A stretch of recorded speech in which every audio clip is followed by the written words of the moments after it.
यहाँ पे सबसे बड़ा जल सड़कों का कोई दुरुस्ती नहीं है। पिछले 10 साल से बाड़ी धौलपुर विधानसभा की शोभा रानी कुशवाहा विधानसभा विधायक होने के बावजूद उन्होंने कोई विकास नहीं कराया है। उनके लिए एक लगाव तो है धौलपुर जिले के लिए, इसलिए वसुंधरा राजे मैडम का तीनों सीटों पर थोड़ा बहुत तो प्रभाव है। देखो बीजेपी अब की सरकार बीजेपी की चेंज होनी चाहिए। जो रानी है इतने साल से राज कर रही है उनकी सरकार में ठीक है, लेकिन फिर भी हमें नया चेहरा चाहिए जो अपनी सरकार को ढंग से चला सके। इस वक्त मैं राजस्थान के धौलपुर में हूँ। यहाँ 25 नवंबर को वोटिंग होनी है। अगर धौलपुर को हम देखें तो मैं इस जगह इसलिए आई हूँ क्योंकि धौलपुर की रानी वसुंधरा राजे, उनका पहला चुनाव उन्होंने जो विधानसभा का लड़ा था धौलपुर से लड़ा था। तो अब उनका कितना असर है, क्योंकि 20 साल में ये पहला ऐसा चुनाव है जब वो बीजेपी का चेहरा नहीं है। अगर हम देखें 2002 से या तो वो सीएम रही हैं या फिर सीएम कैंडिडेट रही हैं। हमारे साथ धौलपुर ज़िले में 4 विधानसभा सीटें हैं। उन चारों विधानसभा सीटों से अलग अलग युवा हैं। हम उनसे बात करेंगे कि चुनाव में उनके लिए क्या मुद्दे हैं। जी, आपका क्या नाम है? मेरा नाम अनिल बघेला। और आपकी विधानसभा सीट? मेरी बाड़ी। तो क्या आपके लिए चुनाव में क्या मुद्दे हैं? वहाँ पर गिरिराज सिंह मलिंगा जीत रहे बीजेपी। अच्छा, तो आप क्या बीजेपी के सपोर्टर हैं? हाँ, मैं बीजेपी का सपोर्टर हूँ। ओके। और आपका क्या नाम है? मेरा नाम रजनीश गोस्वामी। मैम मेन मुद्दा तो हमारे लिए बेरोजगारी है, क्योंकि युवाओं के लिए यहाँ पर कोई रोजगार नहीं है। सीएम गृह होने के बावजूद यहाँ पर कोई रोजगार के लिए कोई ना तो कोई कंपनियाँ हैं ना कुछ है। और फिर दूसरा मेन मुद्दा है कि यहाँ जल भराव और क्या कहते हैं रेत माफियाओं का सबसे बड़ा आतंक है। रेत माफियाओं का काए दिन कभी बहुत बड़ी दुर्घटना होती रहती हैं। और यहाँ पर सबसे बड़ा जल सड़कों का कोई दुरुस्ती नहीं है। पिछले 10 साल से बाड़ी धौलपुर विधानसभा की शोभा रानी कुशवाहा विधानसभा विधायक होने के बावजूद उन्होंने विकास नहीं कराया है। सब यहाँ पर जातिगत समीकरणों को देखते हैं। और बाड़ी के विधायक गिरिराज सिंह मलिंगा जी हैं और उन्होंने हमारे यहाँ बहुत ज़्यादा विकास किया है, क्योंकि इसलिए उनको विकास पुरुष कहा जाता है। और हमारे यहाँ से यह लगता है कि हमें कम से कम 4 सीटों में से 3 सीटें तो बीजेपी के लिए जाएंगी। तो आप बाड़ी विधानसभा से वोटर हैं। तो वसुंधरा राजे धौलपुर की रानी हैं, उनका कितना प्रभाव देखते हैं? क्या लोगों का उनसे कनेक्ट है? उनके नाम पे लोग वोट देंगे या फिर अपने मुद्दों पे वोट देंगे? मैडम वसुंधरा राजे का प्रभाव तो रहता है, क्योंकि उन्होंने पहले कार्यकाल में भले से उन्होंने नहीं विकास तो कराया था। और वसुंधरा राजे का प्रभाव पूरी राजस्थान में रहता है, क्योंकि प्रभाव जब भले से यहाँ से नहीं लड़ती, लेकिन थोड़ा बहुत उनके लिए एक लगाव तो है धौलपुर जिले के लिए, इसलिए वसुंधरा राजे मैडम का तीनों सीटों पर थोड़ा बहुत तो प्रभाव है।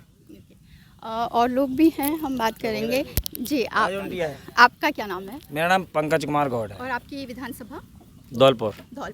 तो आप धौलपुर की रानी का जो विधानसभा क्षेत्र पहला रहा है, पहला चुनाव 1985 का उन्होंने यहीं से लड़ा था। अब आपको लगता है कि उनका प्रभाव है, और आप कैसे देखते हैं? क्योंकि जैसे मैं बोल रही थी कि पिछले 20 साल में लगातार या तो वो सीएम रही या फिर बीजेपी का सीएम कैंडिडेट वो रही, बीजेपी का चेहरा रही। इस बार लेकिन बीजेपी ने उन्हें आगे नहीं किया है। तो क्या वो इमोशनल कनेक्ट है, और किस तरीके से आप देखते हैं?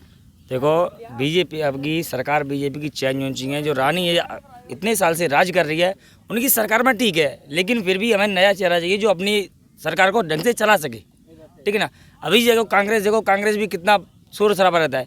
हमें ऐसा चेहरा चाहिए योगी जैसा, जो अपनी सरकार को ढंग से चला सके।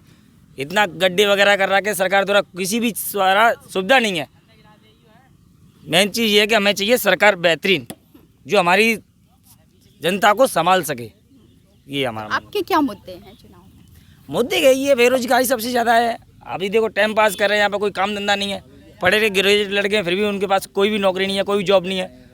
इनको नौकरी चाहिए। इनको आप क्या सोच कर किसी भी पार्टी को या कैंडिडेट को वोट देंगे? मैं तो बेरोजगारी पे कटाक्ष होना चाहिए।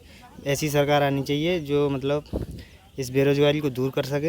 ये पेपर लीक हो रहे हैं, इन चीज़ों के ऊपर नकल कसनी चाहिए। मेन मुद्दा तो मेरा यही है। और वसुंधरा राजे 2 बार यहाँ की सीएम रही हैं राजस्थान की, और आप धौलपुर के हैं। कितना काम हुआ है उनके वक्त में?